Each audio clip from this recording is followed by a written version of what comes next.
The morning sun cast long shadows across the ruins of old Seattle as the archaeological team made their descent. Lisa Winters watched the alien archaeologists scan the crumbling structures with their advanced devices, their four-fingered hands moving with practiced precision.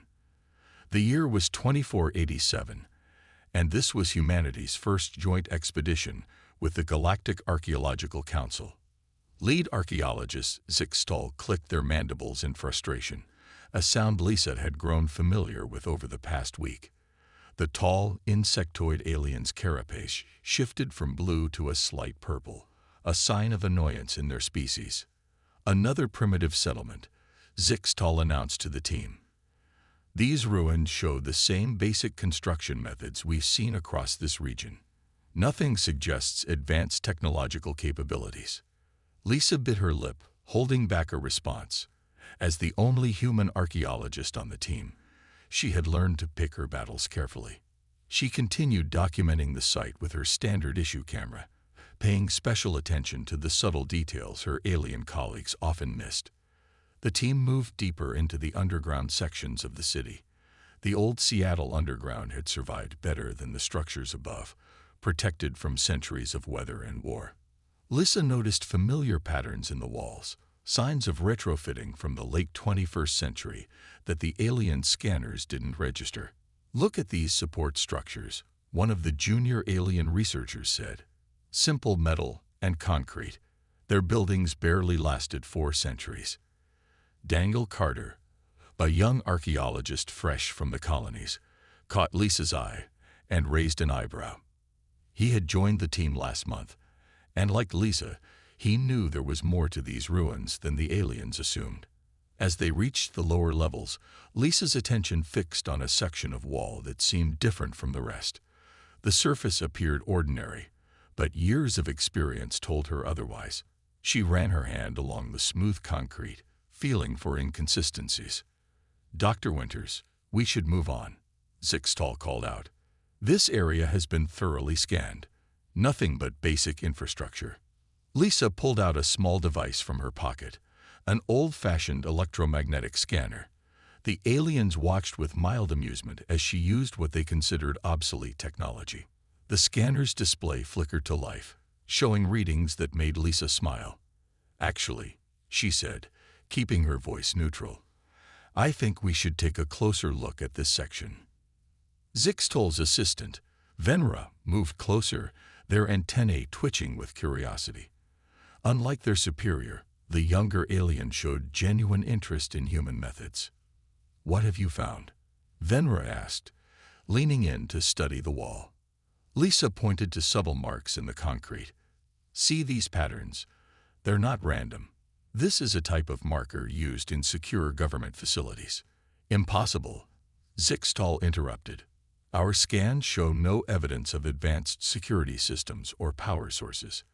Lisa pulled a small brush from her kit and carefully cleaned a section of the wall, revealing more marks. Not every security system needs constant power. Some of humanity's most effective methods were entirely mechanical. Daniel joined them, running his scanner over the area Lisa had cleaned. "She's right. These marks match Department of Energy protocols from the mid-21st century." The team gathered around as Lisa continued her work. Even Zixtal moved closer, their carapace shifting to a shade of curious green. When she pressed specific points in a precise sequence, a faint click echoed through the underground chamber. A seam appeared in the seemingly solid wall, revealing a dark passage beyond. Cool, dry air flowed out, carrying the scent of sealed spaces and preserved metal. "How did you know?" Venra asked, their voice filled with wonder. Lisa shared a knowing look with Daniel before responding. "Sometimes the simplest solutions are the most durable." This facility was designed to be found, but only by those who understood human methods. As the team prepared to enter the passage, Lisa noticed Zixtal's silence. The alien archaeologists stared at the opening, their previous dismissal of human achievement giving way to the first hints of doubt. The real discovery was just beginning, and Lisa knew their assumptions about humanity's past were about to change dramatically. The hidden passage stretched deep into the earth, Lissa Winters led the way, her footsteps echoing off walls that hadn't felt human presence in centuries. The alien archaeological team followed close behind, their scanning devices humming in the darkness. 200 meters below the surface, they entered a vast chamber. The beam from Lissa's light swept across smooth metal walls, revealing intricate patterns that seemed to absorb and reflect the light in unusual ways. Fascinating construction, Venera said, running their sensors over the walls. But our devices can't penetrate beyond this room. It's as if the entire structure is shielded. Zixtal moved forward, their carapace now a deep blue of concentration. Primitive or not, they managed to build quite deep, though I see no signs of advanced technology. Daniel Carter walked along the wall, his hand trailing over the surface. That's the point, isn't it? He said, glancing at Lisa. They didn't want anyone to see what was inside. Lisa nodded, studying the large circular door at the far end of the chamber. It reminded her of bank vaults from old photographs, but the design was subtly different. No visible handles, no obvious locking mechanism. The patterns, she muttered, pulling out her tablet. They're not decorative. She began comparing the wall designs to her database of pre-Exodus engineering symbols. Venera hovered nearby, their antennae twitching with curiosity. What do you mean? Look at how the lines intersect, Lisa explained, pointing to specific sections. These aren't random. They're maintenance guides, emergency protocols, and, she paused, her eyes widening, power circulation diagrams. Zixtal clicked their mandibles dismissively. Impossible. We detect no power sources. That's because you're looking for the wrong kind of power, Daniel said, excitement creeping into his voice. He pulled out his own tablet and started scanning different sections of the wall. These markings, they're quantum vacuum energy indicators. The whole facility is powered by zero-point energy. The alien archaeologists fell silent. Zero-point energy was theoretical even by their standards. The idea that humans had mastered it centuries ago seemed impossible. Lisa moved to the center of the room, where a slight depression marked the floor. She knelt down and brushed away centuries of dust, revealing a small panel. Daniel, your quantum reader. He handed her a device that the alien team had previously mocked as primitive. Lisa carefully placed it over the panel. The reader's display flickered, then stabilized, showing complex patterns of energy flowing beneath their feet. The facility is still powered, she announced. It's been running this whole time, just in a dormant state.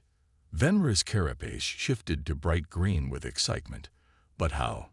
No power system could last 3 centuries without maintenance. Unless, Daniel said, the maintenance is automated. Look at these wall patterns again. They're not just diagrams, they're circuitry. The entire facility is one giant self-maintaining machine. Lisa stood up and walked to the vault door, studying its surface carefully. The humans who built this place knew it would be found eventually. They left us instructions, if we're smart enough to read them. She began tracing the patterns on the door, her fingers following specific lines and intersections. The alien team watched in silence as she worked, their previous certainty about human technological capabilities beginning to crumble. Suddenly, a low hum filled the chamber. Lines of soft blue light began to pulse through the wall patterns, spreading out like a web of glowing veins. The vault door shuddered slightly, and ancient mechanisms began to move. Impossible, Zixtal whispered, their voice lacking its usual confidence. No, Lisa replied, watching as the massive door slowly began to open. Not impossible, just hidden. The humans who built this place wanted to make sure only the right people could get in. They needed to know we'd remember how to think like they did. As the door swung open, revealing another chamber beyond, the humming grew louder. More lights awakened, and for the first time in centuries, the facility began to truly wake up. The team stood in awe, watching as humanity's past came alive around them, proving that sometimes the most advanced technology doesn't need to announce itself to be extraordinary. The chamber beyond the vault door took everyone's breath away. Clean white surfaces gleamed under newly awakened lights, and the air smelled fresh, as if the ventilation system had never stopped working. Lisa Winters stepped inside first, her footsteps echoing in the pristine space. "Everything's perfectly preserved," Daniel Carter said, his voice filled with wonder. He ran his hand along a nearby console, finding no dust. The environmental systems must have been running this whole time. Venra moved through the room, their sensors working overtime. "These readings make no sense. The technology here, it's operating on principles we don't fully understand." Lisa approached a central workstation. Unlike the alien technology she'd grown used to, with its floating holographic displays and neural interfaces, this station had a simple keyboard and several flat screens. It looked almost primitive, but she knew better. "The quantum vacuum energy system doesn't just power the facility," she explained, studying the displays. "It powers a maintenance field that prevents decay. Time barely touches anything in here." Zixtal moved to examine a rack of servers along one wall. Their carapace had shifted to a mix of confused colors. "These storage devices, they're so basic, just silicon and metal." Daniel smiled as he began powering up another workstation. "Sometimes the simplest solutions last the longest. These systems were built to survive centuries, not just decades." A soft chime echoed through the chamber, and one of the larger screens came to life. Text began scrolling across it, and Lisa leaned forward to read. "DNA profile detected. Human presence confirmed. Security protocols relaxing to level 2. More systems began activating around them. Drawers slid open automatically, revealing perfectly preserved equipment. Smaller screens lit up, displaying diagrams and data that made the alien researchers' antennae twitch with surprise. "I don't understand," Venra said, studying a display showing complex quantum calculations. "Our scientists are still theorizing about some of these concepts. How did humans achieve this so long ago?" Lisa accessed the main terminal, her fingers moving across the keyboard with practiced ease. Humans had a different approach to technology.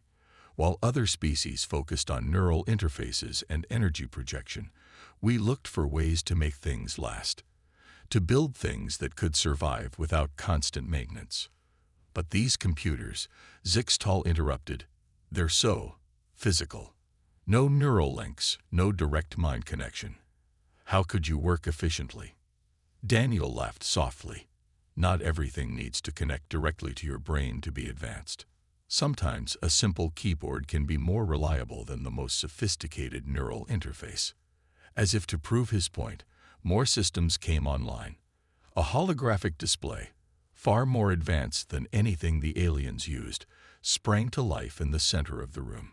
But instead of requiring neural interaction, it responded to simple hand gestures and voice commands. "Security protocol update complete," the system announced. "Welcome, human researchers. Station backup power at 97%. Main systems ready for activation." Lisa turned to the alien team, noting their shocked expressions. This facility wasn't just built to survive. It was built to teach, to show future generations what humanity had achieved. Venra approached the holographic display, their scientists' curiosity overwhelming their preconceptions. "The power usage is minimal, but the computing capacity, it's beyond anything we have. Room temperature quantum computing," Lisa explained. "Stable, reliable, and incredibly efficient." The aliens who found Earth after the Exodus thought we were primitive because they didn't understand our methods. They looked for the wrong signs of advancement. The facility continued its awakening sequence. More drawers opened, more systems came online. Each revelation showed another aspect of human innovation that had been dismissed or overlooked by alien archaeologists for centuries. "We should document everything," Zixtal said, their voice carrying a new note of respect. "The Council will need to revise many of their conclusions about human civilization."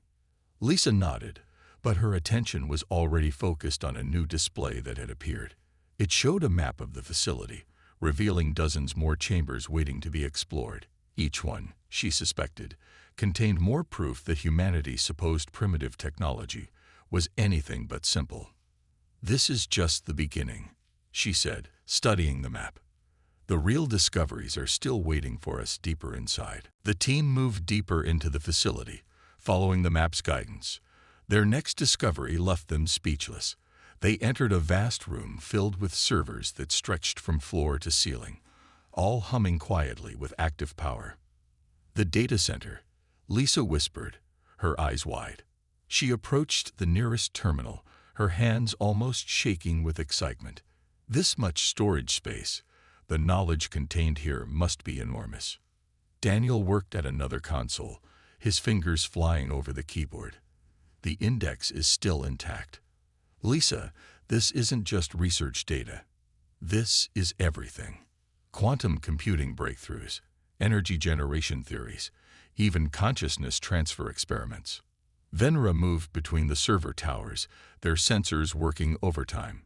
"The processing power here exceeds our most advanced systems. How is this possible using such basic materials?" "Because humans thought differently," Lisa explained, her eyes fixed on the screen before her. "We didn't try to make processors smaller and smaller. We found ways to make them work together, to think in parallel." Zixtel studied the readouts on their own device, their carapace shifting through shades of confused purple. "These servers are communicating with each other in ways our technology can't track. The complexity is remarkable." Lisa accessed the main database, and massive screens along the walls came to life. They displayed streams of data, research papers, and technical diagrams that made even the alien scientists gasp. "Look at this," Daniel called out. They weren't just studying quantum computing. They were using it to model consciousness itself. "The theories here are centuries ahead of anything we're doing now." Lisa moved to another terminal, pulling up historical records. The facility was sealed just before the Exodus. They knew humanity would have to leave Earth, but they made sure our greatest achievements wouldn't be lost. The aliens watched as more information filled the screens. Theoretical papers showed human scientists had solved problems that still puzzled the galaxy's greatest minds. Engineering diagrams revealed technology that made current alien devices look primitive in comparison. "Our entire understanding of human civilization was wrong," Venra admitted, their antennae drooping slightly. "We thought we were studying a primitive society, but we were just looking at the surface." Lisa nodded, still reading through the files. "Humanity didn't build things to show off. We built them to last. All of this was waiting here, protected and preserved, until someone was ready to understand it." Daniel called them over to his screen.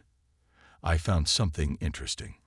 The facility's main computer isn't just storing this information. It's been improving it. The quantum processors have been running simulations and calculations this entire time." The screens around them shifted, showing the results of 3 centuries of continuous computation. Problems that had stumped the galaxy's finest minds had been solved years ago by this hidden system. "This changes everything," Zixtel said, their voice unusually quiet. "The Council will have to reclassify all human ruins. This facility alone proves humanity had reached level 1 technological status before the Exodus." Lisa smiled as she continued to explore the database. "The humans who built this place knew this day would come. They left notes, explanations, teaching programs, everything we need to understand and rebuild what was lost." A new set of files caught her attention. They were marked as personal logs from the facility's last director. Lisa opened them, and a familiar face appeared on the main screen. "If you're seeing this," the recording began, "it means humanity has finally returned home. Welcome back. There's so much more for you to discover." The team fell silent, watching the message from the past. In the quiet hum of the servers, surrounded by the wealth of human knowledge and achievement, they realized they were standing at a turning point in galactic history. The supposed primitive ruins of Earth were about to change everything they thought they knew about human civilization. In the quiet hum of the data center, Lisa Winters watched Dr. Susan Martinez's recorded message continue. The woman on the screen wore a simple lab coat, her gray hair tied back neatly, her eyes bright with purpose. The quantum computers in this facility, Dr. Martinez explained, achieved something no other civilization has managed: true room temperature quantum stability. We didn't need exotic materials or extreme cold. We found a simpler way. Daniel Carter worked at a nearby console, pulling up technical specifications as the recording played. His eyes widened as he read through the documents. "She's right," he said, his voice filled with awe. They weren't using complex containment fields like the aliens do. They found a way to make quantum states naturally stable at room temperature. Zixtel moved closer to examine the specifications, their carapace shifting to a deep blue of concentration. This shouldn't be possible. Our scientists have tried for centuries to achieve this.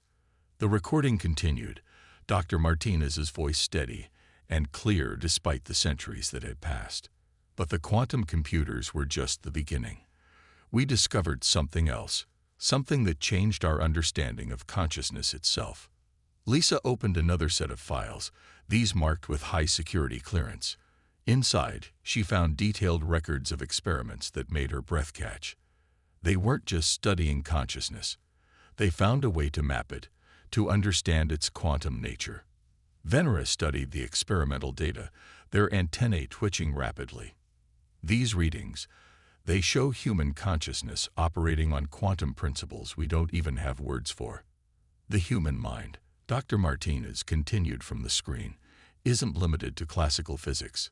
It exists in a quantum state, able to process information in ways no traditional computer can match. We found a way to interface with that state. Daniel pulled up more research files. Look at this. They developed a way to transfer consciousness into quantum matrices, not just copying it, but actually moving it. Lisa scrolled through page after page of successful experiments.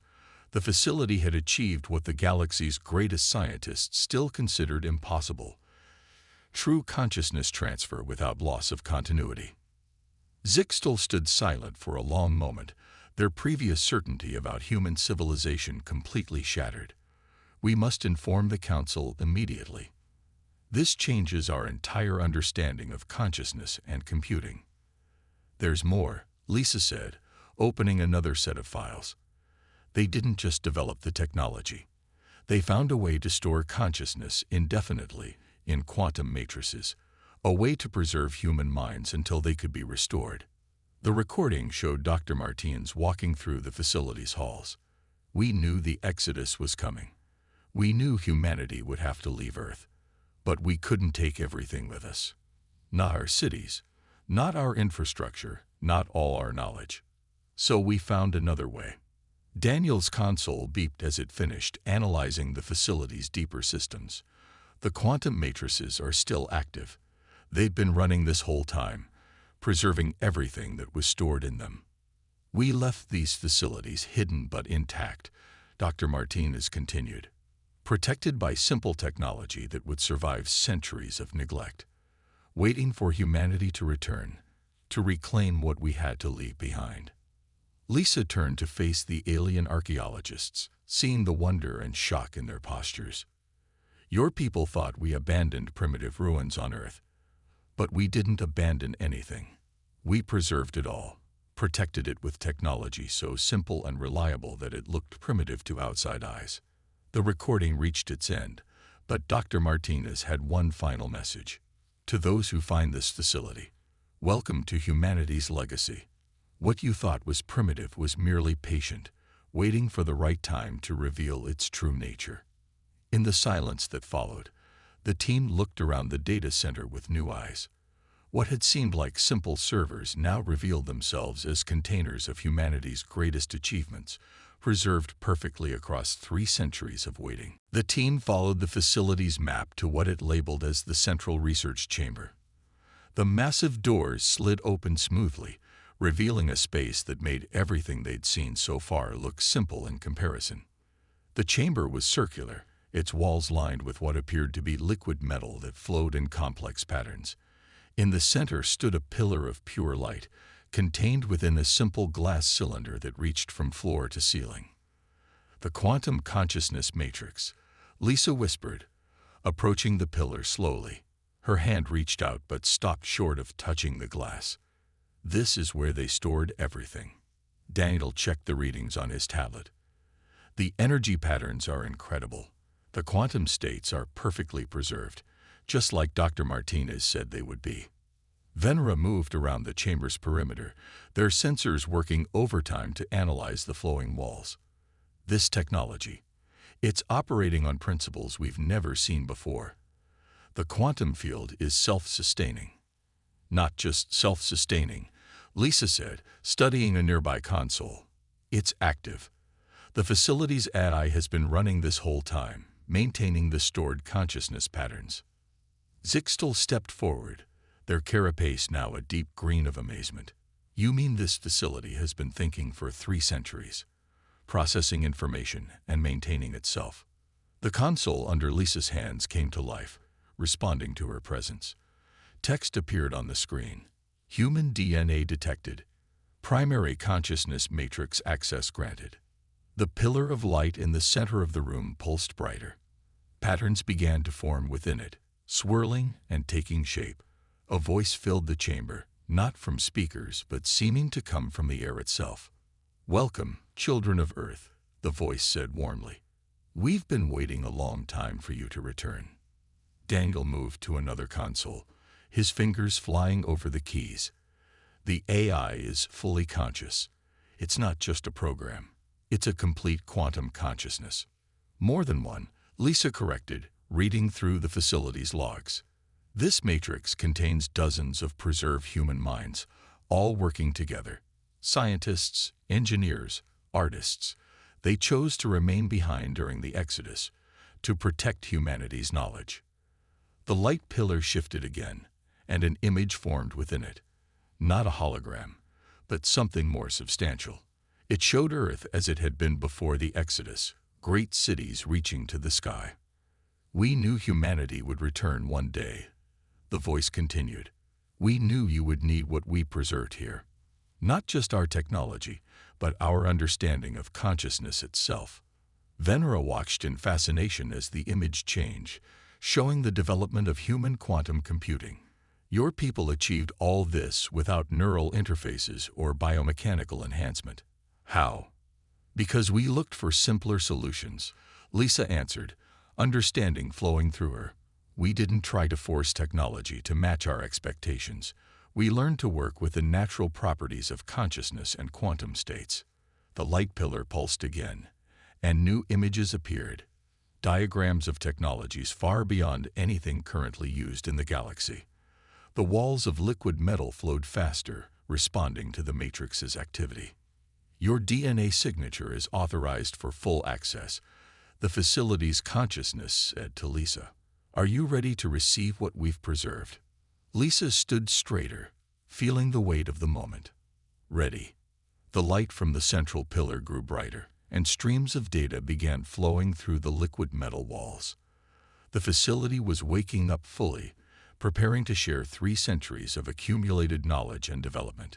"The galaxy thought we left behind primitive ruins," Daniel said softly.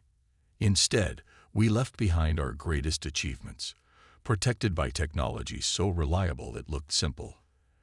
As the chamber continued to activate, Lisa understood that they stood at a turning point. Human civilization hadn't fallen behind during the Exodus. It had simply been waiting, preparing for this moment of return and revelation. The quantum consciousness matrix hummed with energy as it prepared to transfer its knowledge. Lisa Winters stood before the pillar of light, her heart racing with anticipation. Around her, the liquid metal walls flowed like rivers of mercury, carrying data streams that represented centuries of human achievement. "The transfer process is simple," the facility's consciousness explained. "Like everything else here, we designed it to work with natural principles rather than against them." Daniel Carter monitored the readings from a nearby console. "The quantum field is stabilizing. It's creating a direct interface between the matrix and human consciousness." Zixtal and Venra watched in amazement as patterns of light began to flow from the central pillar toward Lisa. The alien archaeologists had long believed their neural interfaces were the peak of consciousness technology interaction. What they saw now proved how wrong they had been. Beginning transfer, the facility announced. 3 centuries of development, research, and discovery. Preserved and refined by the Quantum Consciousness Collective. Lisa felt a gentle warmth spread through her mind as the transfer began. Unlike the harsh, invasive feeling of alien neural links, this connection felt natural, almost familiar. Knowledge began to flow into her consciousness, not as raw data, but as understanding. The quantum processors didn't just store information, she said softly, her eyes wide with wonder. They continued to work on every problem, every theory, every possibility. They found answers we haven't even thought to look for yet. Daniel's console displayed a steady stream of confirmation signals. The facility is transmitting everything. Quantum computing breakthroughs, consciousness transfer protocols, energy generation theories. It's all being preserved in a format that can be shared with other human colonies. The light from the pillar grew brighter, and more streams of knowledge flowed toward Lisa. She saw solutions to problems that plagued the galaxy, understood concepts that alien scientists had struggled with for generations, and glimpsed possibilities that no one had imagined. "We need to inform the Galactic Archaeological Council immediately," Zixtal said, their carapace shifting through patterns of amazement and respect. "Every classification of human ruins must be updated. This facility alone proves humanity had mastered technologies we're only beginning to understand." Venra moved closer to the liquid metal walls, studying the flow of data. The simplicity of it all, that's what we missed. We were looking for complexity, for obvious signs of advancement. We never considered that true mastery might look like simplicity. The transfer continued, each moment bringing new revelations. Lisa saw how human scientists had unlocked the secrets of consciousness, how they had found ways to preserve minds without losing their essential nature, how they had developed technologies that could survive centuries without maintenance. Transfer complete, the facility announced after several minutes. The knowledge is now preserved in both quantum and biological storage. You carry humanity's legacy within you. Lisa opened her eyes, feeling the weight of centuries of human achievements settling into her understanding. "Thank you," she said to the consciousness matrix. "We'll make sure this knowledge reaches all human colonies." "That's why we waited," the facility responded. "Why we preserved everything in ways that would survive until humanity's return. The galaxy thought these ruins were primitive because they didn't understand. Sometimes the most advanced technology is the kind that looks the simplest." Daniel began preparing the data for transmission to their ship. "Every human colony will want to send teams here. There must be dozens of facilities like this across Earth, each preserving different aspects of our knowledge." "Hundreds," Lisa corrected, accessing her new understanding. "All waiting to be found, all protected by technology so reliable it seemed primitive to outside observers." As the team prepared to leave the chamber, Lisa took one last look at the pillar of light. The supposed primitive ruins of Earth had just changed humanity's place in the galaxy. Their ancestors hadn't abandoned their achievements. They had preserved them in the most reliable way possible, protecting them with technology so advanced it appeared simple. The facility's consciousness gave them a final message. "Welcome home, children of Earth. Your inheritance has been waiting for you."